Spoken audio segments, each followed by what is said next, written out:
Hi, I'm here at Fort DeSoto Park Campground near Tampa, and today I'm going to give my honest review. What's your favorite part about this campground? Catching lizards. And this is like our last week and I'm so sad because there's so much fun things to do.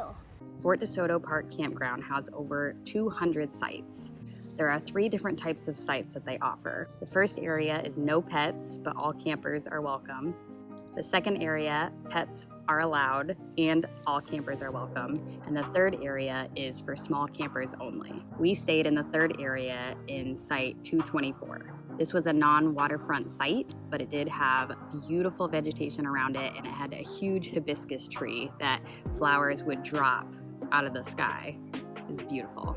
There are waterfront sites and non-waterfront sites, and the price is reflected on which one that you get to reserve. Some of the waterfront sites have mangroves in front of them, some are straight to the water, and some have a seawall. If I had the luxury of choosing what site I wanted to book for next time, I would choose sites 200 through 206 or site 211. But all sites in Loop 1 and 2, in my opinion, are beautiful.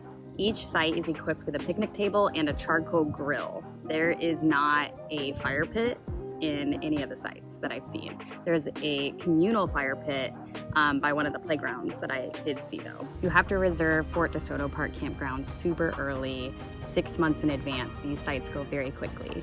The bathhouse was clean as it can be, but it's very dated. So even though it is clean, I know they clean it every day, it just looked a little grimy sometimes because of how old it is. There is laundry available at every bathhouse, and there are 2 dumping stations. Some of the cons to staying here, one of them is that it is super dark at night. That might be a pro for some people, but it is very, very dark. So if you are walking to the bathroom at night, it's pitch black. Another con is there are no full hookups here. There are only water and electric. Another con is that there are lots of squirrels and raccoons here that aren't afraid of humans. There are signs everywhere saying not to feed them, but it's pretty clear that people have been.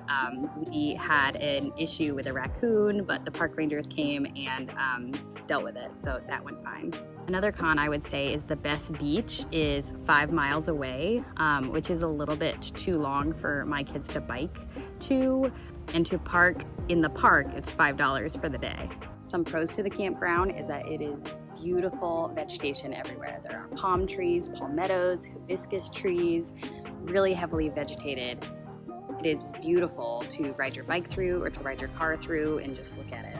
I will say the sites though, there's not a whole lot of vegetation in between the sites, but there is a little bit of privacy. Another thing we loved about the campground is there is a bike path to the park.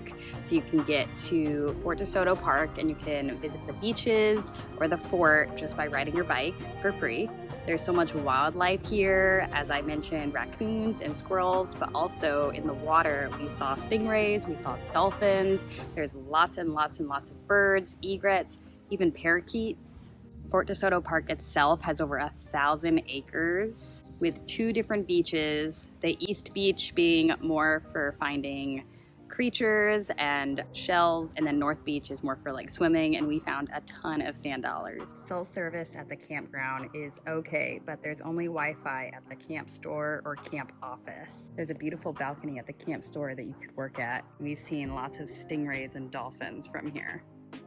All in all, we loved camping here and we will definitely be back. It was so much fun to explore Fort DeSoto Park and to just enjoy the natural beauty of the campground. Thank you so much for watching. We would love for you to subscribe. We love talking about traveling, hiking, camping, and more.